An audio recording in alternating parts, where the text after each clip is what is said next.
fiction, science fiction, horror, fantasy, crime, LGBT, thriller. You have now entered the House of Mystery with your hosts, Eric Shapiro, David North Martino, John Copenhaver, and Al Warren. Heard on KCAA 106.5 FM Los Angeles, 102.3 FM Riverside, and 105.0 AM Palm Springs. We're going to be focusing on Robert Kennedy and RFK Must Die and Dirty Tricks, and it's the Watergate book on Richard Nixon. So, Shane O'Sullivan, thank you for being here. Pleasure to be here. Shane, so how did you get so involved in writing about these kind of assassinations and these historical events that were pretty shattering to the world at the time? What brought you into all this? Well, I mean, my wife was actually working on a Japanese TV program about Kennedy conspiracy theories, believe it or not, and, you know, I knew very little about them. This was kind of 13, 14 years ago. And I helped her out with a bit of research, and I was hooked. I found all of the circumstances around Bobby Kennedy's death in June '68 really fascinating. At the time, I was writing screenplays, so the idea of adapting the facts of the case and looking into the mysterious girl in the polka-dot dress who was allegedly with Sirhan Sirhan, the convicted assassin that night, the idea of a second shooter who was in the room but never found, the idea of Sirhan being a Manchurian candidate, a hypnotically programmed assassin. So all of these kind of elements drew my attention. But then in terms of researching what I thought was going to be a screenplay, I did some kind of documentary research on my own to kind of try and find out what the real ending was, because I didn't really believe the official story. And in piecing together that evidence, I found new evidence that seemed to show at the time CIA agents at the hotel, at the Ambassador Hotel in June '68. And this was validated by a couple of ex-CIA agents and congressional investigators. And so that set me off on my path to make my documentary RFK Must Die. So I made a short piece for the BBC in 2006, and then the film came out the following year. And then my book, Who Killed Bobby, was published on the 40th anniversary of the assassination in 2008. So I went from being a kind of a screenwriter, budding screenwriter, to a documentary maker and an author. That's how I got started. Yeah, quite a jump. Yeah. So, what is it that hooks everybody about this first, before we get into details? What do you think it is that is so drawing about, let's say, even the RFK case, of course JFK, but what drew you in? What is it that is it just mystery, conspiracy? Like, what is it? Well, I mean, obviously it was a key turning point in American history in terms of what was lost. I mean, you know, Bobby Kennedy, it was, you know, an 85-day campaign where he really captured the public imagination, and obviously he was on a platform to try and end the war in Vietnam. So it was it was obviously a key turning point in American history, and now members of his own family no longer believe the official story that he was shot by this, lone gunman, 24-year-old Palestinian Sirhan Sirhan. So I was fascinated by Bobby Kennedy's last campaign, and I was also fascinated by the alleged assassin, Sirhan Sirhan, because he's been in jail for over 50 years, but he claims he has no memory of the shooting, and a lot of the evidence seemed to indicate that he couldn't have physically fired the shot that killed Kennedy, because according to the autopsy report, the fatal shot was fired from an inch behind Robert Kennedy's right ear, and all of the eyewitnesses in the pantry put the barrel of Sirhan's gun 2 to 5 feet in front of Kennedy. So I think that's what stuck me in. It's kind of like the historical importance of the assassination, and also, you know, the mystery. You know, it's one of the great murder mysteries in terms of if it wasn't Sirhan, who was it? And if he was, in a hypnotic trance at the time, as the defense psychiatrist and many of the other psychiatrists who worked with him believe he was, then what was the true story behind that? So, it's a great story, it's a great mystery, but also it matters because it's a very important piece of American history, and he's one of the last standing kind of political assassins in terms of, one who's still alive today. I mean, obviously, Oswald was killed two days after the assassination of JFK. The assassin of Martin Luther King died in the late 90s, but Sirhan is still alive and he's still in prison. So many people think he was unfairly accused and that he's an innocent man, and that the true assassin has never been found. So in a way, it's still a live case that begs to be reopened. So I think those are part of the elements why people are still interested. Well, I see that. I sort of, where I'm mixed on this, first of all, that he was assassinated by somebody else other than Sirhan Sirhan. Which I kind of get. Like, we had a professor on called, his name's Paul DeBali, and his book comes out in April, and he's suggesting that it was somebody behind Kennedy, that and it was an accident, that the person wasn't intending on killing RFK. He pulled his gun and it's an accident. Here or there, whatever, if his theory's right or not, we'll see his evidence when it comes out. But I'm thinking, so if you have someone else that's killing RFK, why do we jump to assume that Sirhan Sirhan is innocent? What I'm saying? I'm saying I almost put him as maybe he's co-conspirator. They're involved. They have this plan. They both shoot. He's shooting in the crowd. Coming out later and saying, well, I was MK Ultra and all this stuff is kind of a good defense. But how can we believe that? Yeah. What evidence? Yeah, sure. No, I can understand that. And, in my book, I think I lay out pretty much two scenarios in my mind that are credible, and one is obviously if you think Sirhan did it alone, and there were only 8 bullets fired in the pantry, and he was responsible, and that's when he says he can't remember, he's lying. I mean, obviously that's one point of view you could take, but one of the key pieces of evidence that's emerged in the last 10 years or so is the Presidency recording, which was a long-lost recording which was rediscovered and analysed and found to contain 13 gunshots, or the sound of 13 shots on the only audio recording of the shooting.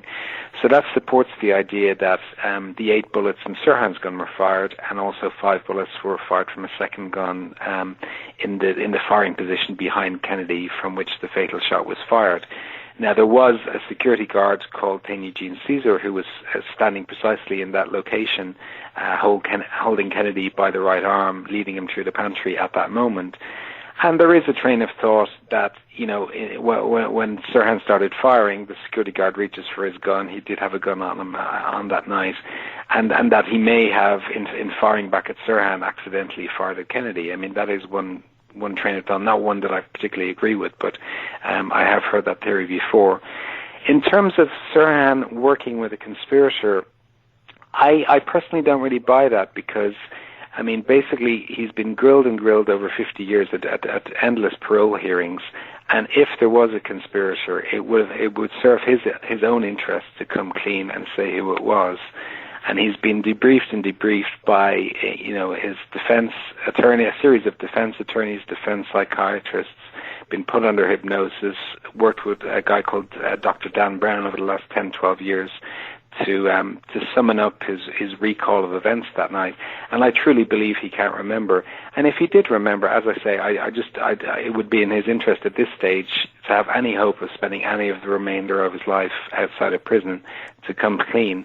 Because what happens at these parole hearings is he's in a kind of catch-22 situation where there's no way he's ever going to be given parole unless he fully apologizes for, for what he's done. And he has no hope of doing that unless he confesses. And that confession would be, okay, I did it in league with this conspirator.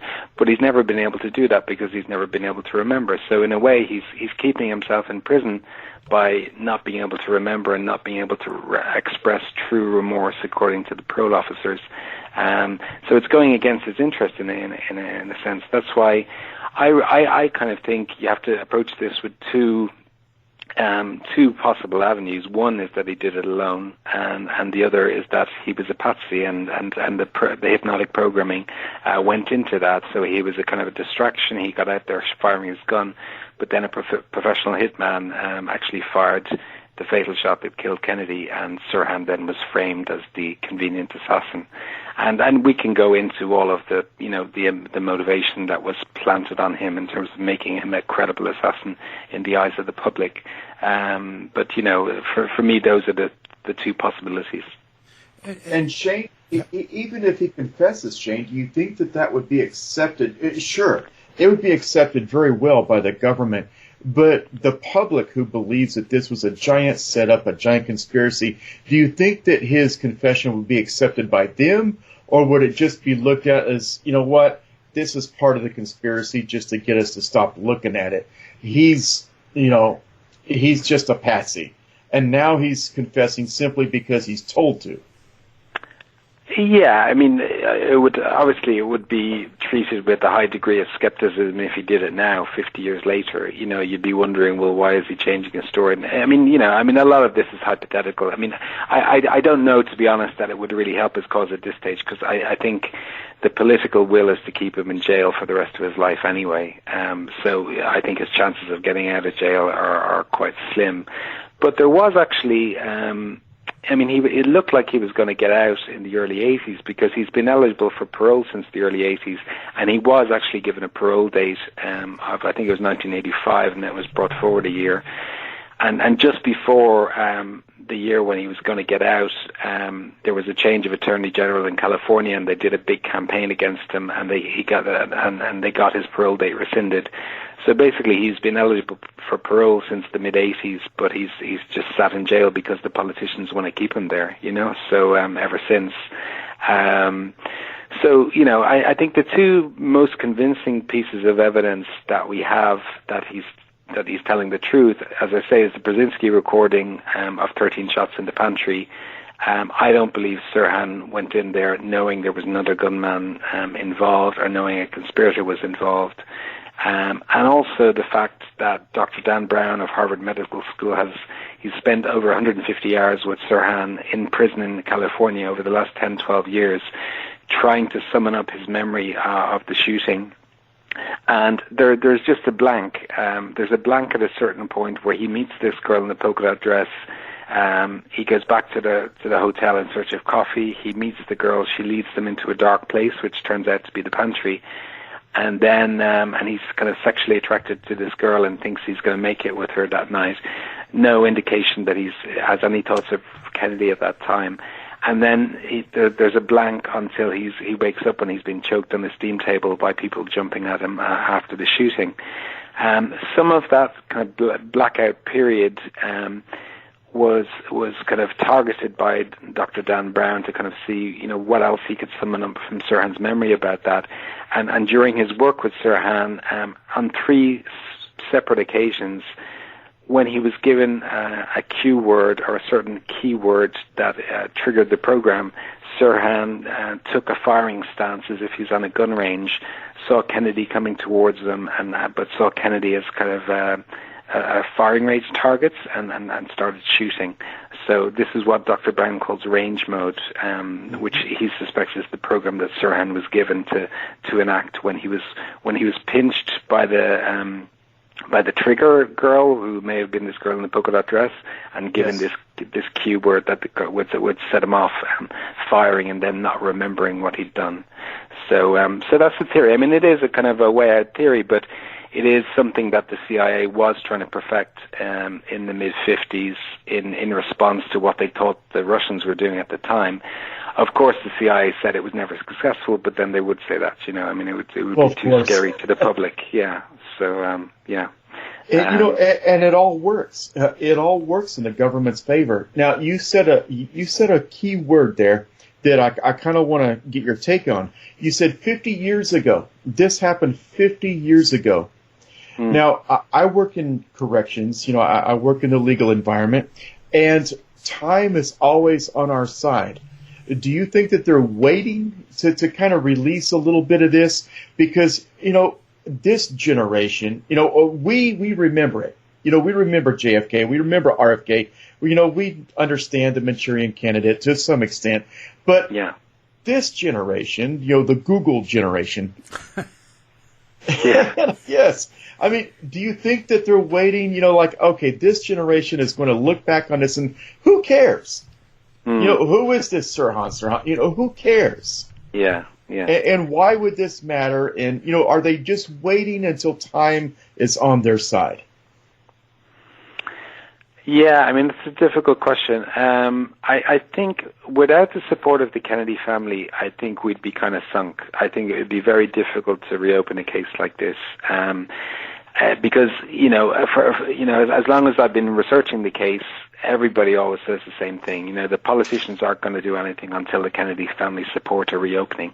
And so what happened around Sirhan's last parole hearing back in 2016, was that Robert Kennedy Jr., so Bobby Kennedy's son, actually came out in support of a reopening of the case, and he lent his voice in kind of support, and he said he didn't believe Sirhan did it.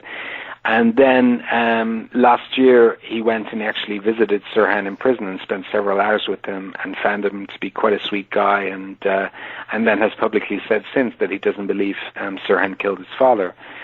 So I think that's the kind of thing, and then it got, that got quite a lot of press then when it came out last year, and so that's the kind of thing that can attract the attention of a younger audience, I think, and make them care, because it becomes a human interest story where you have the son of this possible president back in 1968 saying he no longer believes the official story about his father's killing. So I think that's the only way we can kind of bring it back into the headlines and get people to wake up and see that actually the official story of some of these political assassinations in the 60s just doesn't make any sense.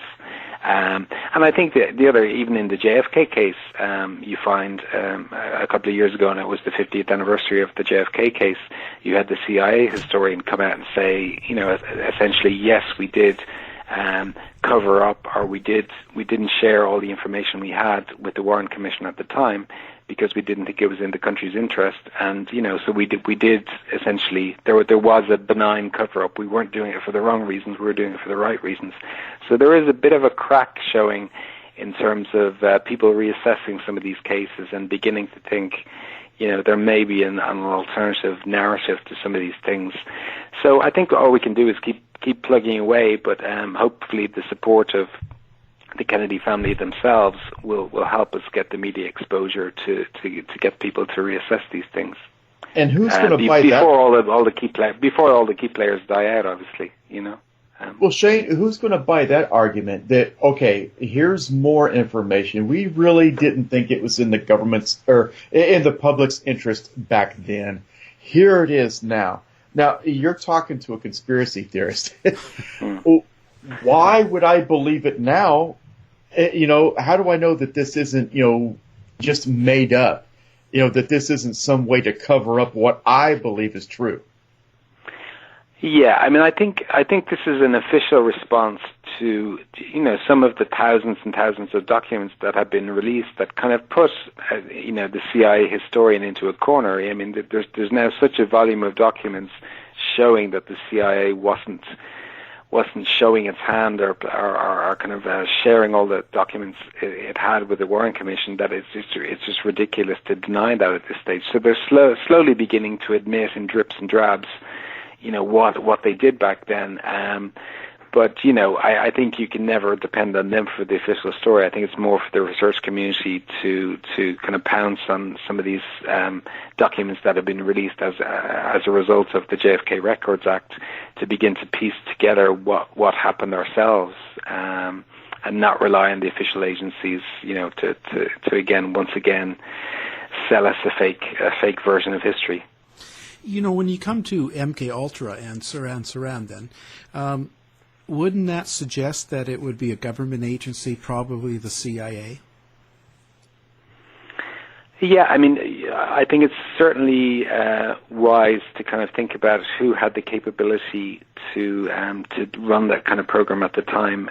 You would look obviously to somebody like an agency like the CIA, but then it could also be, you know, one of the doctors who had earlier worked on the program, the CIA, who would then, you know, could have been working for anybody. I mean, I've heard that the mafia had used similar techniques at various times during the same period. So it's kind of hard to pin it down, and it's also hard to pin down who exactly the second shooter was. I mean, it could have been Caesar.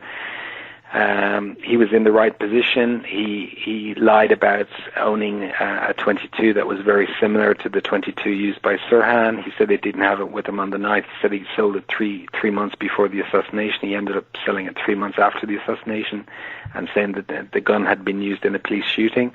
So he was a very suspicious character. But I think a lot of these things are very hard to pin down at this stage, 50 years after the fact. I really take the approach that I want to show what's provable in a court of law or provable in an appeals court, if Sirhan ever got to an appeals court, in terms of stuff he can kind of take to the bank in terms of showing his innocence, or take to a parole hearing to show in all probable likelihood he didn't do it alone. He wasn't in his right mind, and he should not have been convicted of first-degree murder as he was.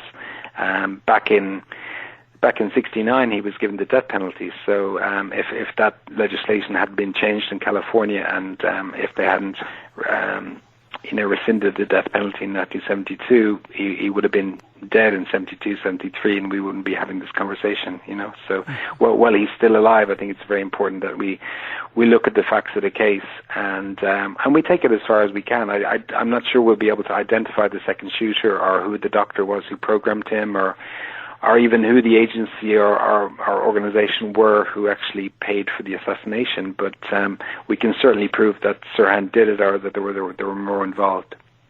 Now, the girl in the polka-dot dress, the lady in the dress. Yeah. Now, yeah. We know who that is. Now, what's your take on her? Or what's her story? Yeah, well, I mean, just to recap for your listeners, the girl in the polka-dot dress, there was many witnesses to a girl in polka-dot dress, but the key witness was Sanders Serrano, who was a 20-year-old Kennedy volunteer who was waiting for Kennedy to speak. Because the vote machine counting, they were using electronic voting machines for the first time, and they caused all sorts of delays in terms of the vote count. So Kennedy, his speech was delayed until after midnight, and it was getting very hot in the ballrooms where the crowd were waiting for him to speak. So she went out on a fire escape just to get a little bit of time alone and get a bit of fresh air.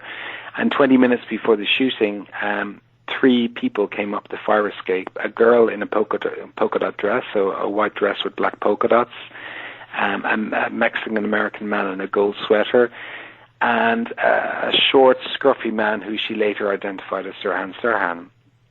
They go up the fire escape past her, not saying very much. Then she hears there's some sort of commotion inside, and the timing, 20 minutes later, just after the shooting, they come running down the fire escape. The Sirhan figure is no longer with them. It's just the Mexican-American man in the gold sweater and the girl in the polka dot dress, who excitedly exclaims, "We shot him, we shot him, we shot Bobby Kennedy."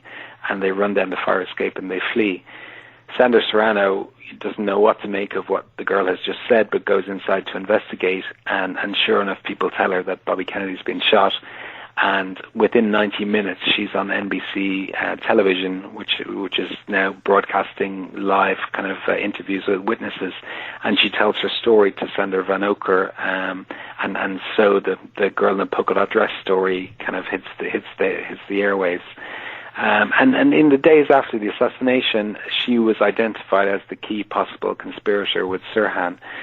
She was seen not just by Sanders Serrano fleeing down the staircase or the fire escape after the assassination, but also one of the key witnesses in the pantry, Vincent Di Pierro, had seen her had seen a very similar girl in a very similar dress standing next to Sirhan in the pantry before Kennedy came into the pantry, and almost holding Sirhan up. Sirhan looked like he felt a little bit ill, or he was smiling in a strange way, and the girl pinched him, and then he went towards Kennedy as he came in the room, and the girl kind of disappeared, which tracks to the idea that the girl pinching him and perhaps giving him this cue word when Kennedy came into the pantry was his signal to enact the program and start firing, and for the girl to disappear and then flee down the fire escape. So Serrano and Di Pierro were these two key witnesses to the girl in polka-dot dress that the LAPD then decided they were going to browbeat into retracting their stories.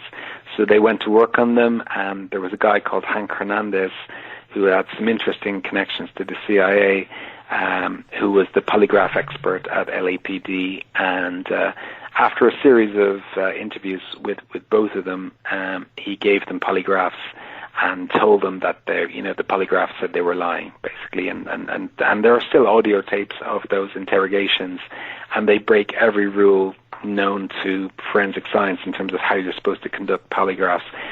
They were just a cheat to get them to retract their stories. Vincent Di Pierro did retract his story because he was young and impressionable, and he was bullied by Hernandez into doing it, but Sandra Serrano refused to do so, and she stood by her story. And when I interviewed her in 2006 for my film, she hadn't been interviewed for, I think, 38 years since the night of the shooting, or since her polygraphs with Hernandez, and she still told the same story. She was very sure about what she heard that night. She was very sure the girl was serious about having, claimed to have killed Kennedy. And again, this was the girl that Di Pierro had seen in the pantry with Sirhan before Kennedy even came into the room. So she was a key conspirator. In my mind, if you believe in the Manchurian candidate theory, it does make sense that she was there to make sure Sirhan was in the right place at the right time, and then to give him the trigger to enact the program. So I think that was her role in the event. Now, has anybody studied her background, and who is she, where did she come from, and why would she be selected for something like this? Yeah, I mean, I've looked into a couple of possible candidates for her. I was contacted after a woman called Elaine Neal a couple of years ago. Well, several years ago, she died, and after she died, her family kind of sat around and compared notes about some of the gossip they'd heard about her during her life. And she had lived in Long Beach at that time. She was quite young.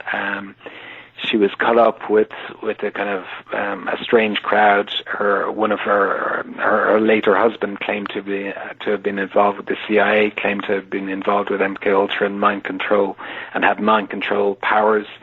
There was gossip within the family that she may have been working as a prostitute at that time in the kind of Long Beach area, and may have been involved with the wrong crowd.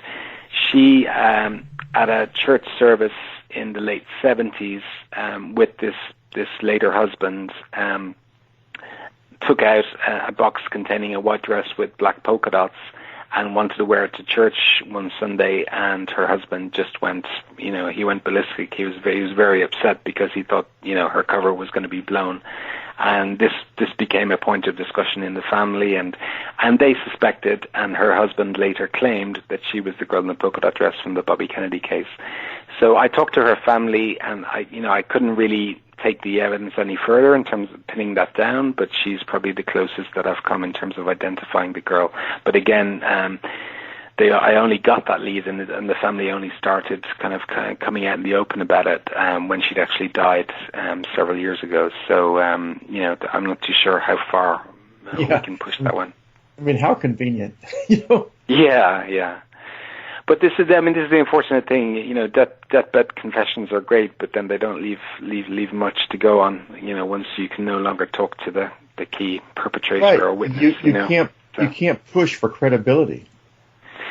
Yeah, she had a very interesting background, and she was into numerology, and she was into the occult and all this kind of stuff. So, it's a very tantalizing lead, but this is the problem with trying to pin stuff down. I've learned from experience that I don't try and overreach and make these big claims if I don't have supporting evidence, because that just gives ammunition to your opposition when you then go to court or you go to a parole hearing and they ask for supporting evidence, and they pick holes in your arguments. So that's why I think the Brzezinski recording and the sessions Dr. Brown has done with Sirhan they're enough in themselves to reopen the case.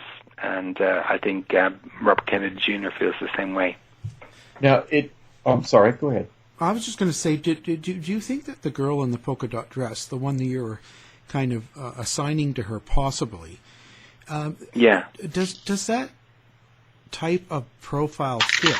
And I mean in the action, like if you were a handler for MK Ultra and you were doing that sort of thing, involved in this, would you be that excitable that you'd run out the door and the stairs screaming, "Oh, we got him, we got Kennedy," or whatever, "We shot him"? Does that fit that profile, or do you think that that's sort of exaggerated, or what's your thought?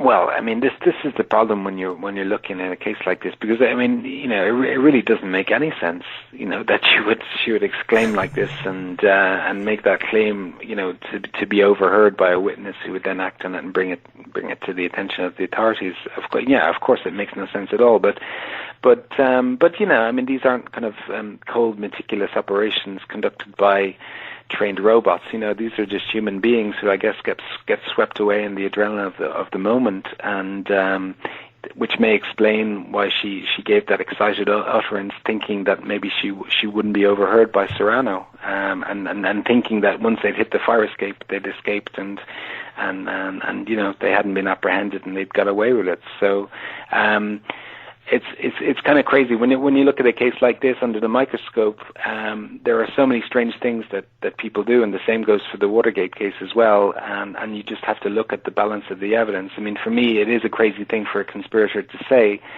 but then when you have, you know, key witnesses seeing her in the pantry next to Sirhan, the two witnesses agreeing on the key kind of descriptions of what she looked like and what her dress looked like.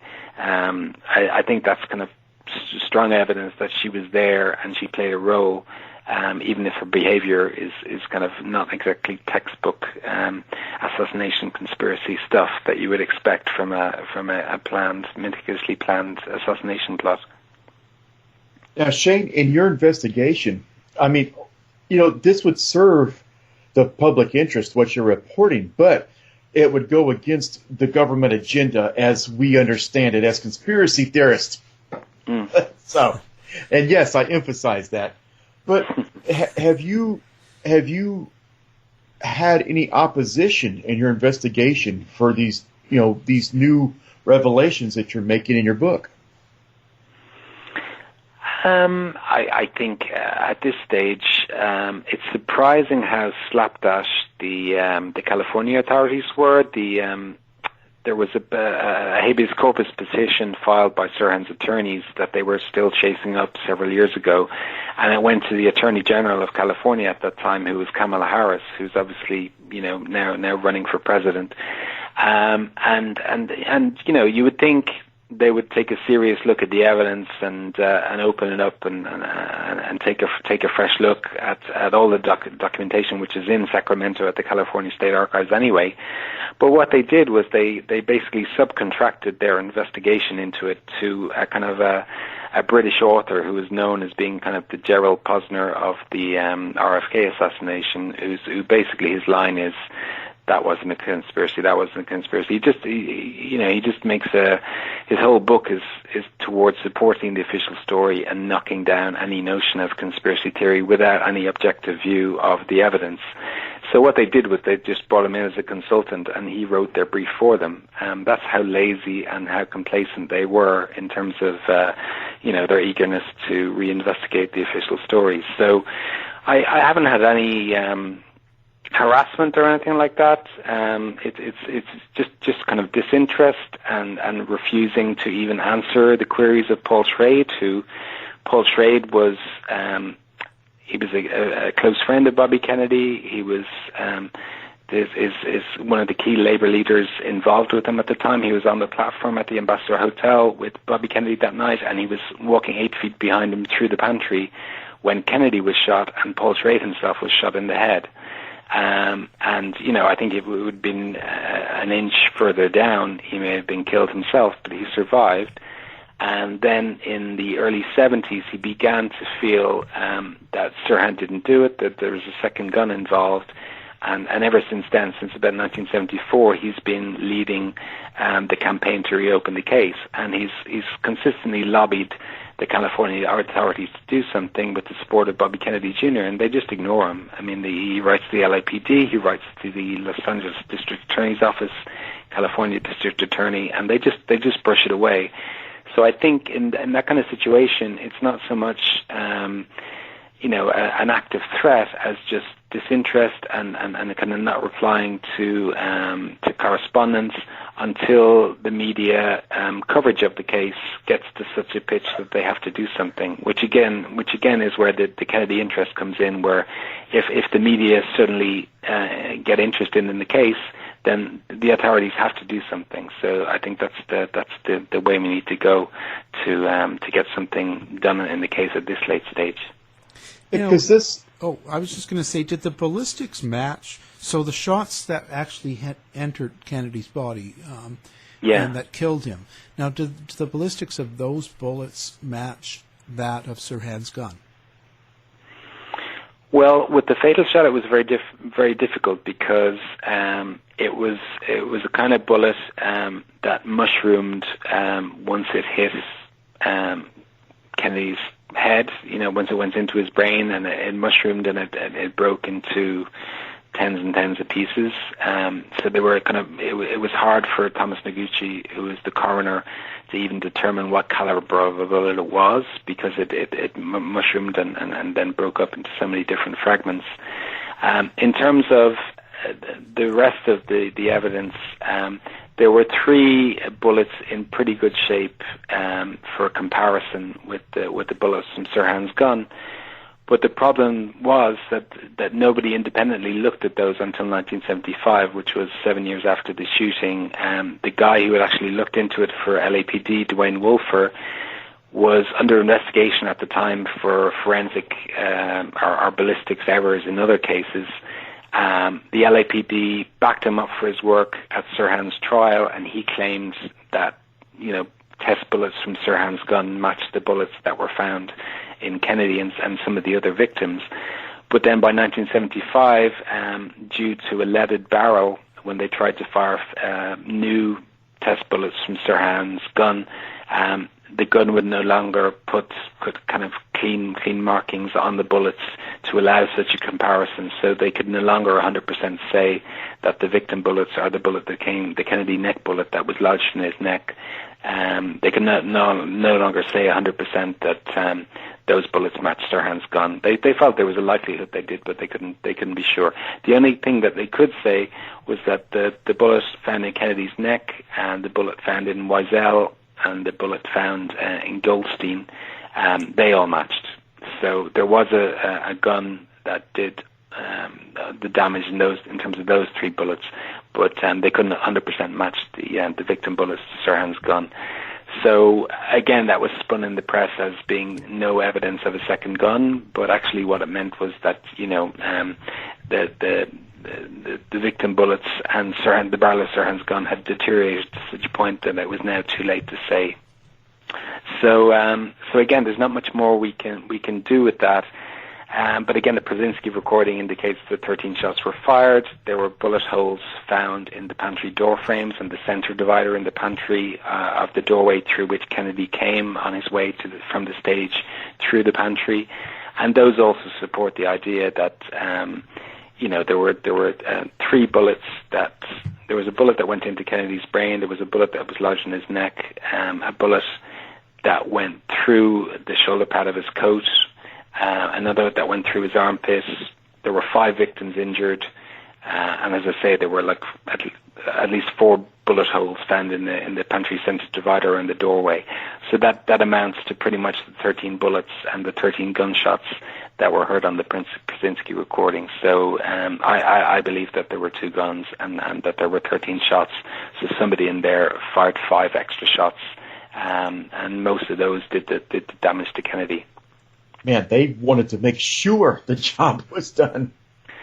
Well, yeah. I mean, again, if you look at this being a planned operation, I mean, you don't trust it to a hypno-program patsy to make sure that Kennedy's going to die. You know, it was the all-important California primary. This was the time to do it before his campaign really caught on, and he went to Chicago and tried to win the nomination there. So this was the key time to do it. You only have one chance. As we know, once Bobby Kennedy was killed, they brought in Secret Service protection to protect presidential candidates.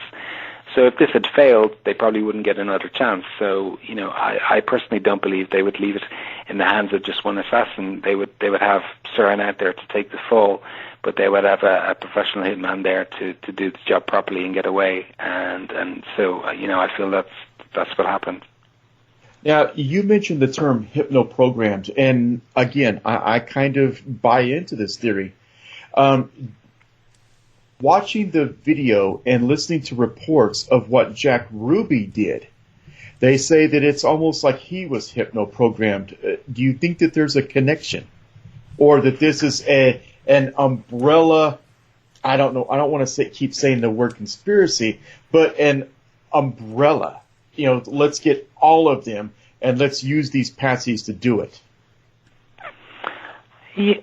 Yeah, I mean, I think I've heard that about Ruby as well, and obviously his behavior was so strange that I wouldn't discount that possibility. And I think, there's an author, Dick Russell, who I'm a big fan of his work on the JFK assassination, and he's looked into that, I know. So, yeah, I mean, I think I would certainly potentially link those behind both Kennedy assassinations as, being part of the same team, perhaps using the same kind of methods. I also know I've done some work on a guy called Luis Angel Castillo, who was picked up in the Philippines in 1967, having, and he was basically, they had used and deprogrammed him and found that he operated to a similar MO in terms of, on the activation of a Q word, he would enact a program and which was all about assassinating President Marcos in the Philippines at the time. And he was actually based out of Chicago, and again, he claimed to have intelligence links at that time, which just predates the Bobby Kennedy assassination by a year. So I definitely think their kind of research into this continued through the 60s. I think it was probably successful, and I think it was probably a technology, if you want to call it that they used through this period, but have never acknowledged or never admitted. And then, Richard Helms was the director of CIA at that time, and when he left office in 1973, he got them to shred a lot of the documents documenting these programs, like MK Ultra and so on. So we no longer have records of exactly what went on in terms of these programs, apart from kind of some budgetary documentation and so on.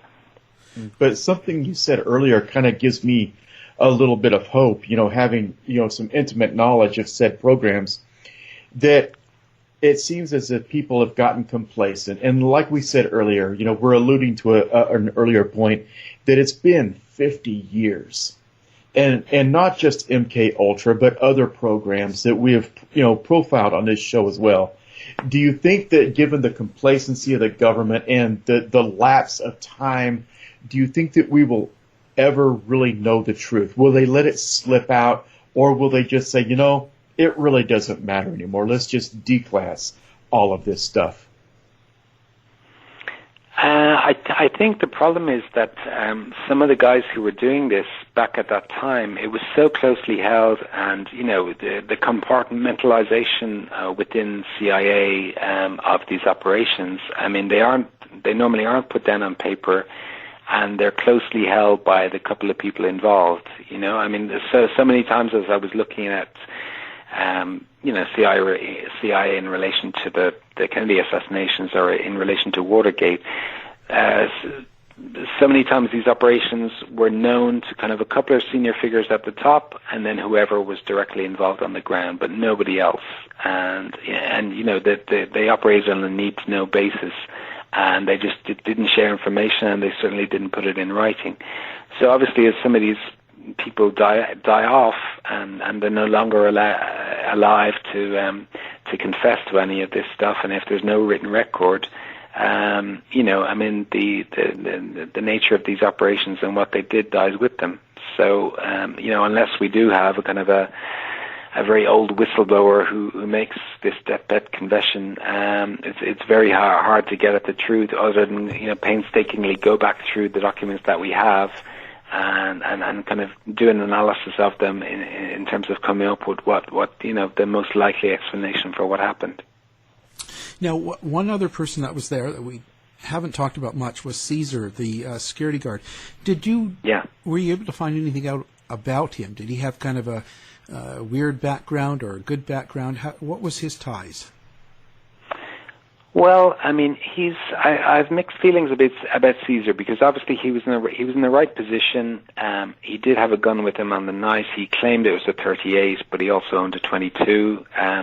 That becomes important in terms of the Presidency recording analysis, because Phil Van Praag, who actually did that analysis, he did a test firing with Caesar's .22 and with a model matching Caesar's .22 and a model matching Sirhan's .22. And he found that the frequencies, when you fired them from similar firing positions in relation to Kennedy, that those two guns were on the night, they made just the matching frequencies to the frequencies found on the Presidency recording. In other words, he was able to determine which of the 13 shot sounds came from Sirhan's gun and which came from Caesar's gun, in kind of tracking who shot who when during the actual shooting itself.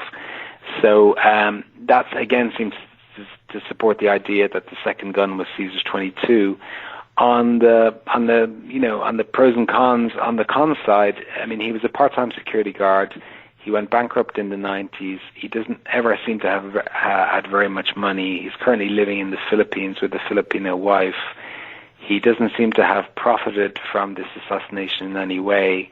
The way he talked to Ted Chirac, a researcher Ted Chirac and Del Mondea later on in the 90s about the case, and later took polygraph tests himself to try and prove his innocence, is not necessarily the behavior you'd expect from a professional assassin or somebody who had been involved. So I can't definitively state that it was him. He's obviously a key person of interest, but at the same time, you do wonder with an assassination of this level if they would really entrust it to somebody like Payne Eugene Caesar to carry out an important hit like that, with his background of just being a part-time, kind of two-bit security guard. The other thing worth considering here is that the shot that killed Kennedy seems to have come from an inch behind his right ear. Sirhan was obviously Caesar was in that position, but if it wasn't him who fired, he was certainly best placed to know who the other person or who the second shooter is. So there's a possibility that he knows more than he said over the years in terms of him having seen who the second shooter was, but never having talked about it. So he indicated kind of darkly to Ted Chirac in those interviews in the early 70s that he knew more than he'd let on when he'd been interviewed by LAPD, but he's never said any more about that than after those Chirac interviews. Wow. And in terms of getting to him today, Dan Mosea, who's an author who used to embrace the second gun theory and then had a kind of like a change of heart, he's now the godfather to one of Caesar's sons and essentially acts as an agent for Payne Eugene Caesar in terms of trying to interview him. So when I was writing my book and making my film 10, 11 years ago, Maldea quoted me $50,000 if I want to speak to Payne Eugene Wow. Caesar. So now it's a kind of commercial proposition. He's trying to profit off it now in a way that So, it becomes a kind of a dubious business. Yeah. Wow. Oh, me, yeah. Yeah. me too. Yeah, we get that. Wow, this has been a little bit more information for our listeners on RFK. We've had plenty of information. And again, Shane O'Sullivan, and we've been talking about Who Killed Bobby, and that was the unsolved murder of Robert F. Kennedy. And the book will be linked on our site. Thank you, Shane. Thank you. To find out more about our show, guests, or to listen to past shows from our archive, please go to www.houseofmysteryradio.com. Show's over for now. Was it as good for you as it was for me? Well, good night. This has been a production of Something Weird Media. I'll be back.